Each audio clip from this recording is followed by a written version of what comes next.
Audio Jungle.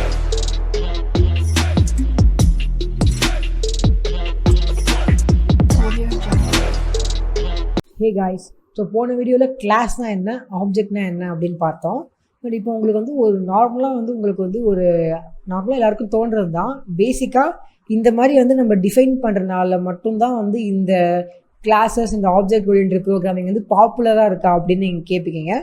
But நீங்கள் நல்லா ஞாபகம் வச்சுக்கோங்க, இந்த ஒரு விஷயத்தினால மட்டும் இப்படி இல்லை, ஓகேவா? இந்த கிளாஸஸ் அண்ட் இந்த ஆப்ஜெக்ட்ஸ் வச்சு நீங்கள் வந்து ஏகப்பட்ட விஷயங்களை பண்ணலாம். ஸோ அதில் ஒரு விஷயம் தான் கன்ஸ்ட்ரக்டர் அப்படிங்கிற ஒரு விஷயம். அதைத்தான் நம்ம வந்து இந்த வீடியோவில் பார்க்க போகிறோம். இப்போது நீங்கள் வந்து இப்படி எடுத்துக்கோங்க, இப்போ வந்து ரெண்டு கோர்ஸ், அதனால நம்ம இப்படி பண்ணிட்டோம், ஓகேவா? பட் நீங்கள் வந்து யோசிச்சு பாருங்கள், நான் வந்து இப்போ என் வெப்சைட்டில் வந்து 100 கோர்ஸ் போடுறேன் அப்படின்னா நான் ரெண்டு கோர்ஸுக்கே எனக்கு கிட்டத்தட்ட வந்து இது 3 லைன்ஸ் இது 3 லைன்ஸ் அப்படின்னு சொல்லி 6 லைன் ஆஃப் கோட் வந்துருச்சு, ஓகேவா? இப்போது நீங்கள் வந்து ஒரு 100 கோர்ஸ் டிஃபைன் பண்ணுறீங்க அப்படின்னா அதுக்கு வந்து எத்தனை லைன்ஸ், ஒரு 600 லைன்ஸ் மேலே வந்துடும், ஓகேவா? ஸோ பேசிக்காக ஆப்ஜெக்ட் ஓரியன்டட் ப்ரோக்ராமிங்கே வந்து நம்மளோட கோடை வந்து கம்மியாக்குறதுக்குன்னே ரெடியாக இருக்குது, ஓகேவா? அதனால் நம்ம வந்து இது வந்து பேசிக்ஸ், ஓகேவா? இப்போ நம்ம கற்றுக்கிறது பேசிக்ஸ். இப்போ இந்த கன்ஸ்ட்ரக்டர் அப்படிங்கிறது ஒரு விஷயத்தை வச்சு நம்ம இந்த 3 லைனில் டிஃபைன் பண்ணுறத நம்ம வந்து ஒரு லைனாக மாற்றலாம், ஓகேவா? ஸோ இந்த கன்ஸ்ட்ரக்டர் அப்படிங்கிறது ஒரு ஃபங்க்ஷன், ஓகேவா? பேசிக்காக அது வந்து கிளாஸ் உள்ளே இருக்கிற ஒரு ஃபங்க்ஷன். எப்படி இருக்கும் அப்படின்னா, இந்த கிளாஸ் உள்ளே வந்து ஒரு ஃபங்க்ஷன் இருக்கும். எப்படி டிஃபைன் பண்ணுவாங்க, என்ன நேம் அப்படின்னா 2 வாட்டி வந்து அண்டர்கோட் டேஷ் போடுவாங்க, ஓகேவா? 2 வாட்டி பாருங்கள், நான் வந்து ஃபஸ்ட்டு டைம் போடுறேன், செகண்ட் டைம் போடுறேன், ஓகேவா? நல்லா பார்த்துக்கணும், ஃபஸ்ட்டு டைம் செகண்ட் டைம் போட்டுட்டு நான் என்ன பண்ணோம் அப்படின்னா கன்ஸ்ட்ரக்டர், ஓகேவா? கன்ஸ்ட்ரக்டர் அப்படின்னு சொல்லி நான் போட்டுட்டு ஒரு பேசிக்கான ஒரு ஃபங்க்ஷன், அவ்வளோதான். இதில் வந்து அட்வான்ஸாக ஒன்றுமே கிடையாது. நார்மலாக நான் வந்து ஒரு ஃபங்க்ஷன் உருவாக்கியிருக்கேன், அந்த ஃபங்க்ஷனுக்கு வந்து ஜஸ்ட் இப்படி ஒரு நேம் கொடுத்துருக்கேன், அவ்வளோதானே தவிர இப்போ இதில் வந்து வேறு எதுவுமே வந்து பெருசாக கிடையாது, ஓகேவா? பட் இதில் என்ன ஒரு ஸ்பெஷாலிட்டி அப்படின்னா, இப்போ ஒரு கிளாஸ் உள்ள வந்து நம்ம கன்ஸ்ட்ரக்டர் மெத்தடை டிஃபைன் பண்ணுறோம் அப்படின்னா நல்லா ஞாபகம் வச்சுக்கோங்க, நீங்கள் வந்து எக்ஸாக்டாக இதே நேமில் டிஃபைன் பண்ணோம். வேறு ஏதாச்சும் நேமில் பண்ணீங்க அப்படின்னா ஒர்க் ஆகாது. ஸோ இப்போது நான் என்ன பண்ணுறேன், இது உள்ள எக்கோ பண்ணி ஜஸ்ட் வந்து கன்ஸ்ட்ரக்டர் அப்படின்னு பண்ணுறேன். கன்ஸ்ட்ரக்டர் அப்படின்னு பண்ணிவிட்டு இங்கே ஜஸ்ட் ஒரு பிஆர் கோடு போடுறேன். இப்போது என்ன நடக்குது அப்படின்னு நீங்கள் பாருங்கள். இங்கே முதல்ல இந்த எக்கோலாம் எடுத்து விட்டுறலாம், இதெல்லாம் நமக்கு இப்போதைக்கு தேவையில்லை. இது பிரிண்டெல்லாம் எடுத்து விட்டுறலாம். இப்போது பாருங்கள் என்ன நடக்கும் அப்படின்ட்டு நான் ரெஃப்ரெஷ் பண்ணேன் அப்படின்னா எனக்கு பேசிக்காக எதுவுமே காட்டல. மேபி நான் கன்ஸ்ட்ரக்டரில் ஸ்பெல்லிங் மிஸ்டேக் பண்ணியிருக்கலாம். இதில் வந்து ஓஆர் வராதுன்னு நினைக்கிறேன். எஸ், ஓஆர் வந்து வராது, கன்ஸ்ட்ரக்ட் தான் வரும். இப்போ நம்ம ரெஃப்ரெஷ் பண்ணி பார்க்கலாம், இப்போவும் நமக்கு வரல. ஸோ வேறு என்ன ப்ராப்ளமாக இருக்கும்? எஸ், இதில் வந்து ஸ்பெல்லிங் மிஸ்டேக் இருக்குது, இப்படி வரும்னு நினைக்கிறேன். ஸ்பெல்லிங் தப்பாக இருக்குதுன்னு நினைக்கிறேன். ஓகே, இப்போ வந்துருச்சு. ஸோ ஸ்பெல்லிங் தப்பாக கொடுத்துட்டேன், அது வந்து கன்ஸ்ட்ரக்டர் அப்படின்னு வராது, இந்த ஸ்பெல்லிங் வரைக்கும், ஓகேவா? கன்ஸ்ட்ரக்ட் அப்படின்னு வரும். ஸோ இப்போது என்ன நடக்கும் அப்படின்னா, யாராச்சும் ஒருத்தவங்க வந்து நியூ கோர்ஸ் அப்படின்னு சொல்லிட்டு இந்த செட்டிங்கை யூஸ் பண்ணாங்க அப்படின்னா, இந்த செட்டிங்கை வந்து ஒரு வேரியபிள் உள்ள வச்சாங்க அப்படின்னா ஆட்டோமேட்டிக்காக வந்து இந்த மெத்தட் வந்து கால் ஆகும், ஓகேவா? அது வந்து இந்த கிளாஸில் நம்ம டிஃபைன் பண்ணால் மட்டுமே கால் ஆகும், ஓகேவா? இப்போ நம்ம இதை டிஃபைன் பண்ணல அப்படின்னா இந்த மெத்தட் வந்து இருக்கிறது இடமே தெரியாது. பட் நம்ம இப்படி கன்ஸ்ட்ரக்ட் அப்படின்னு சொல்லிட்டு நம்ம வந்து ஒரு ஃபங்க்ஷனை டிஃபைன் பண்ணிட்டோம் அப்படின்னா, யாராச்சும் வந்து நியூ கோர்ஸ் அப்படின்னு சொல்லி கால் பண்ணாங்க அப்படின்னா, யாராச்சும் இந்த நியூ கோர்ஸை யூஸ் பண்ணாங்க அப்படின்னா, இந்த செட்டிங்ஸை, இந்த ப்ளூ பிரிண்ட்டை யூஸ் பண்ணாங்க அப்படின்னா அடுத்த செகண்ட் என்ன ஆகும், ஃபங்க்ஷனில் வந்து கன்ஸ்ட்ரக்ட் அப்படிங்கிற ஒரு ஃபங்க்ஷன் வந்து டிஃபைன் பண்ணியிருக்காங்களான்னு சொல்லி தேடும். பண்ணலை அப்படின்னா விட்டுரும், பண்ணாங்க அப்படின்னா அந்த ஃபங்க்ஷனில் என்ன இருந்தாலும் அதை அப்படியே ரன் பண்ணிடும், ஓகேவா? ஸோ அதனால தான் நமக்கு இங்கே வந்து 2 வாட்டி வந்து கன்ஸ்ட்ரக்ட் அப்படின்னு சொல்லி வந்திருக்கு. பிகாஸ் இது என்ன பண்ணியிருக்கு, நியூ கோர்ஸ் அப்படின்னு வந்த அப்புறம் இந்த கிளாஸ் உள்ளே போயிட்டு வந்து இருக்கிற செட்டிங்ஸ் எல்லாத்தையும் காப்பி பண்ணி இது உள்ளே போட்ட அப்புறம் கன்ஸ்ட்ரக்ட் அப்படின்னு சொல்லிட்டு ஏதாச்சும் ஒரு ஃபங்க்ஷன் இருக்கா அப்படின்னு சொல்லி தேடும்போது ஒரு ஃபங்க்ஷன் இருக்குது, அது உள்ளே என்ன இருக்கோ அப்படியே ரன் பண்ணியிருக்கு. ஓகே, ஸோ இதனால் நமக்கு என்ன யூஸ் அப்படின்னு கேட்கலாம். இதனால் நமக்கு என்ன யூஸ் அப்படின்னா, இப்போ நம்ம என்ன பண்ணலாம், இதில் வந்து ஒரு வேரியபிளை நம்ம வாங்கிக்கலாம், ஓகேவா? பேராமீட்டரில் ஒரு வேரியபிள் வாங்கலாம், நேம் அப்படின்னு சொல்லி நான் வந்து ஒரு வேரியபிள் வாங்குறேன். இப்போது அந்த வேரியபிள் வந்து எப்படி இருக்கும் அப்படின்னா, நம்ம வந்து இதை இங்கே பிரிண்ட் பண்ணுவோம். ஓகே, இப்போ நம்ம பண்ணியாச்சு. இப்போது நம்ம கோடில் வந்து இந்த வேரியபிளோட வேல்யூ வந்து எங்கே போய் செட் பண்ணோம் அப்படின்னா இது உள்ள, ஓகேவா, இந்த கோடு உள்ள, ஓகேவா, இந்த கோடில் தான் நம்ம செட் பண்ணோம். இதுக்காக தான் வந்து இந்த பேரண்டிஸே இருக்குது. இப்போ இது உள்ள நான் போயிட்டு அஸ்வின் அப்படின்னு செட் பண்ணுறேன். மேபி இதில் வந்து ஹேக்கிங் அப்படின்னு செட் பண்ணுறேன். இப்போ என்ன ஆகும், இந்த ஃபஸ்ட்டு வேல்யூ இருக்கு இல்லையா, இந்த ஃபஸ்ட்டு வேல்யூ வந்து எப்போவுமே இந்த பேரண்டிசிஸ் உள்ள என்ன வருதோ அது வந்து எப்போவுமே வந்து கன்ஸ்ட்ரக்டார் மெத்தடுக்கு தான் போகும், ஓகேவா. கன்ஸ்ட்ரக்டார் மெத்தடோட தான், கன்ஸ்ட்ரக்டார் ஃபங்க்ஷனோட தான், ஓகேவா. மெத்தட்னு சொன்னால் உங்களுக்கு புரியாது, கன்ஸ்ட்ரக்டார் ஃபங்க்ஷனோட தான், ஓகேவா. ஸோ இப்போது இந்த அஸ்வின் அப்படிங்கிறது தான் நேம் ஈக்குவல் டு அஸ்வின் அப்படின்னு சொல்லி பேராமீட்டராக இதாக இருக்குது. இப்போது ஆட்டோமேட்டிக்காக இப்போ என்ன ஆகும் அப்படின்னா நியூ கோர்ஸ் கால் பண்ணும்போது இந்த ஃபங்க்ஷன் வந்து கால் ஆகுமா, அப்போது அஸ்வின் அப்படிங்கிற இந்த வேல்யூ வந்து நேம் ஆயிரும். அப்போது ஆட்டோமேட்டிக்காக எக்கோ நேம் அப்படின்னா இப்போ நம்ம நேம் வந்து எக்கோ பண்ணுவோம் பாருங்கள், பார்த்தீங்கன்னா அஸ்வின் ஹேக்கிங் அப்படின்னு சொல்லி அந்த நேம் வந்து எக்கோ ஆயிடுச்சு, ஓகேவா. ஸோ இதான் இந்த மாதிரி வந்து நிறையா யூஸ் பண்ணலாம்.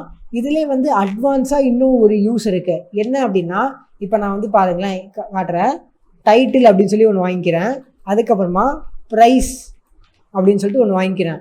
இப்போது நான் இங்கே என்ன பண்ண போகிறேன் அப்படின்னா கீழே வந்து எக்கோ பண்ணாமல், ஓகேவா, நல்லா பார்த்துக்கோ, எக்கோ பண்ணல, இதை எடுத்துடுறேன், இது எனக்கு தேவைப்படாது. இப்போ நான் எக்கோ பண்ணாமல் டிஃப்ரெண்ட்டாக ஒரு விஷயம் பண்ண போகிறேன். என்ன அப்படின்னா திஸ் அப்படின்னு போட்டு இந்த மாதிரி பண்ணி டைட்டில் ஈக்குவல்ஸ் டு $டைட்டில். இது புரியலன்னா பரவாயில்ல, நான் சொல்கிறேன் என்ன அப்படின்னு சொல்லிட்டு. திஸ் அதே மாதிரி ப்ரைஸ் ஈக்குவல் டு ப்ரைஸ். இப்போது இப்படி பண்ணுறேன், ஓகே. ஸோ இப்போ இது உங்களுக்கு புரிஞ்சிருக்காது.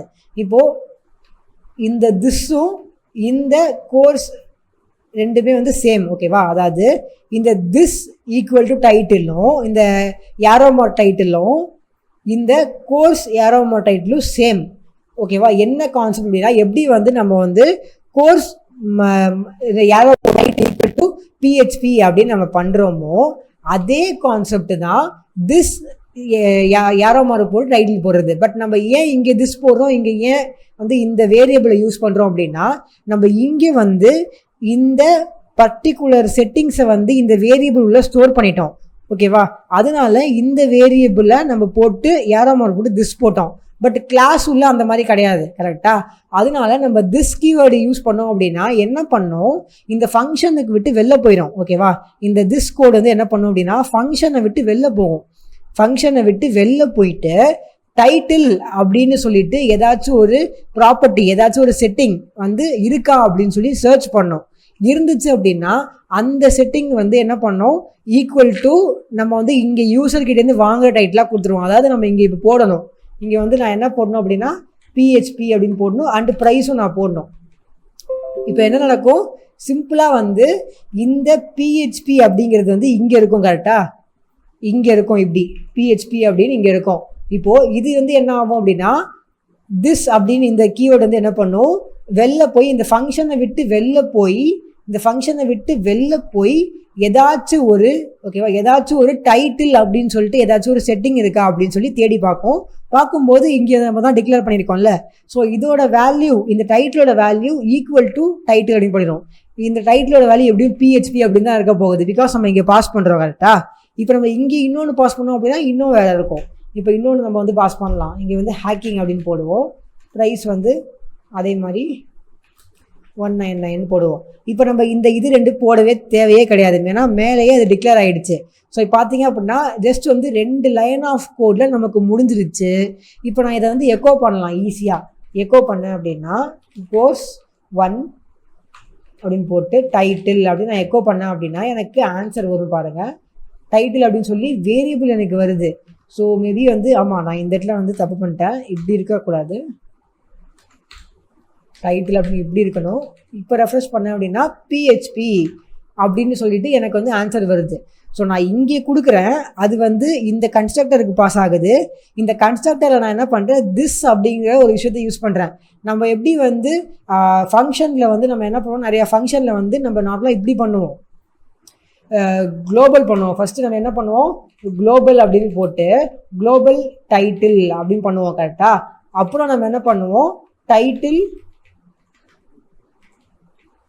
ஈக்குவல்ஸ் டு சம் வேல்யூ இப்படி பண்ணுவோம். பட் இந்த மெத்தடை வந்து நீங்கள் வந்து ஃபங்க்ஷன்ஸ் இந்த கிளாஸ் உள்ள யூஸ் பண்ண முடியாது. ஓகேவா? கிளாஸ் உள்ள நீங்கள் வந்து இப்படி தான் பண்ண முடியும். திஸ் அப்படின்னு பண்ணீங்க அப்படின்னா, திஸ் அப்படின்னு பண்ணிட்டீங்க அப்படின்னா, திஸ் டைட்டில் அப்படின்னு பண்ணிட்டீங்கன்னா, இந்த ஃபங்க்ஷனை விட்டு வெளில போய் டைட்டில் அப்படின்னு ஏதாச்சும் ஒரு ப்ராப்பர்ட்டி இருக்கான்னு பார்க்கும். இருந்தால் இப்போது இந்த டோட்டலுக்கு பதிலாக இந்த டைட்டில் வந்த மாதிரி தான் இங்கே ஈக்குவல் டு டைட்டில் அப்படின்னு செட் பண்ணுறோம். அதாவது இங்கே இருக்கிறது. ஓகேவா? ஸோ இப்போ பார்த்தீங்க அப்படின்னா இதான் வந்து ஒரு பேசிக் கன்ஸ்ட்ரக்டர். ஓகேவா? ஸோ இப்போ வந்து எவ்வளோ ஈஸியாக எடுத்து பாருங்கள் நம்மளோட கோர்ஸ் அப்படிங்கிற டேட்டா டைப்பு. இப்போ நம்ம வந்து நம்மளையும் உருவாக்கியிருக்கோம். கோர்ஸ் அப்படின்னு சொல்லிட்டு ஒரு டேட்டா டைப்பை உருவாக்கியிருக்கோம். அது வந்து எவ்வளோ சிம்பிளாக நம்மளால் டிஃபைன் பண்ண முடியுது அப்படிங்கிறது பாருங்கள். இப்போ என்னால் வந்து மேபி இங்கே வந்து ஒரு பிஆர் கோடு போட்டுட்டு, இந்த இடத்துல வந்து ஒரு பிஆர் கோடு அப்படின்னு போட்டுட்டு, ஓகேவா, இந்த இடத்துல வந்து நான் 2 அப்படின்னு யூஸ் பண்ணேன் அப்படின்னா எனக்கு வந்து ஹேக்கிங் அப்படின்னு சொல்லி வரும். ஓகேவா? ஸோ இப்போது நம்மளோட ப்ரோக்ராமிங் ஸ்கில்ஸ் வந்து ரொம்ப அதிகமாகிடுச்சு. ப்ளஸ் வந்து இந்த ஆப்ஜெக்ட் ஓரியன்டட் ப்ரோக்ராமிங் வச்சு யாராச்சும் அடுத்த தேர்ட் பர்சன் வந்து உங்கள் ப்ரோக்ராமோட கோடு பார்த்தாங்க அப்படின்னா அவங்களுக்கு வந்து சிம்பிளாக புரியும். இப்போ நீங்களே படித்து பாருங்கள். கோர்ஸ் 1 டைட்டில் அப்படின்னு நீங்கள் கொடுத்துருக்கீங்க. ஓகேவா? இங்கே இப்போ நீங்கள் வாங்கியிருக்கீங்க. ஸோ நீங்கள் என்ன பார்ப்பீங்க? இந்த கோர்ஸோட ப்ளூ பிரிண்ட்டை பார்ப்பீங்க. இந்த ப்ளூ பிரிண்ட் எங்கே இருக்குது அப்படின்னா இங்கே இருக்கும். ஓகேவா? இங்கே இருக்கும். இப்போது இந்த ப்ளூ பிரிண்ட்லோட கன்ஸ்ட்ரக்டரில் போய் பார்ப்பீங்க. இதான் ஓகே. ஸோ இவ்வளோ சிம்பிளாக இருக்கே அப்படின்னு சொல்லி நீங்கள் வந்து சிம்பிளாக புரிஞ்சிக்க முடியும். ஓகேவா? ஸோ இதான் வந்து ஆப்ஜெக்ட் ஓரியன்டட் ப்ரோக்ராமிங்கோட பேசிக்கான கான்செப்ட்ஸ். அண்டு இப்போ நீங்கள் இது மட்டும்தான் இருக்குதுன்னு நினச்சா கிடையாது. இன்னும் வந்து ஆப்ஜெக்ட் ஓரியன்டட் ப்ரோக்ராம் நிறையா இருக்குது. அதனால தான் வந்து ஆப்ஜெக்ட் ஓரியன்டட் ப்ரோக்ராமிங் வந்து நிறையா பேர் வந்து பிடிக்குது. அதுக்காக தான் ஆப்ஜெக்ட் ஓரியன்டட் ப்ரோக்ராமிங் பற்றி உங்களுக்கு தெரிஞ்சால் தான் ஜாப் வந்து கொடுப்பாங்க. ஓகேவா? பிஹெச்பி பொறுத்த வரைக்கும் இல்லை, எந்த ஒரு ப்ரோக்ராமிங் லாங்குவேஜ் எடுத்தாலும் நீங்கள் வந்து ஆப்ஜெக்ட் ஓரியன்டட் ப்ரோக்ராமிங் உங்களுக்கு தெரிஞ்சால் மட்டும்தான், இந்த கான்செப்ட்லாம் உங்களுக்கு தெரிஞ்சால் மட்டும்தான் உங்களுக்கு வந்து ஜாப் வந்து ஈஸியாக கிடைக்கும். உங்களுக்கு தெரியல அப்படின்னா நீங்கள் என்ன பண்ணுவீங்க? வேரியபிள்ஸு, இந்த அரேஸு இதை வச்சு பண்ணிகிட்டு இருப்பீங்க. பட் எல்லாருமே வந்து சிம்பிளாக வந்து இந்த மாதிரி ஒரு கான்செப்ட்டுக்கு போயிடுவாங்க. அவங்களுக்கு என்ன வேணுமோ அவங்களே வந்து செட்டிங் வச்சு டிஃபைன் பண்ணிப்பாங்க. ஸோ ஈஸியாக வந்து அவங்க வந்து ஒரு விஷயத்தை வந்து பண்ண முடியும். கரெக்டா? ஸோ இப்போ நம்ம பார்த்தது கன்ஸ்ட்ரக்டர் மெத்தடு. அடுத்து வந்து இதை விட வந்து இன்னும் ஃபங்க்ஷன்ஸ் இருக்குது. ஓகேவா?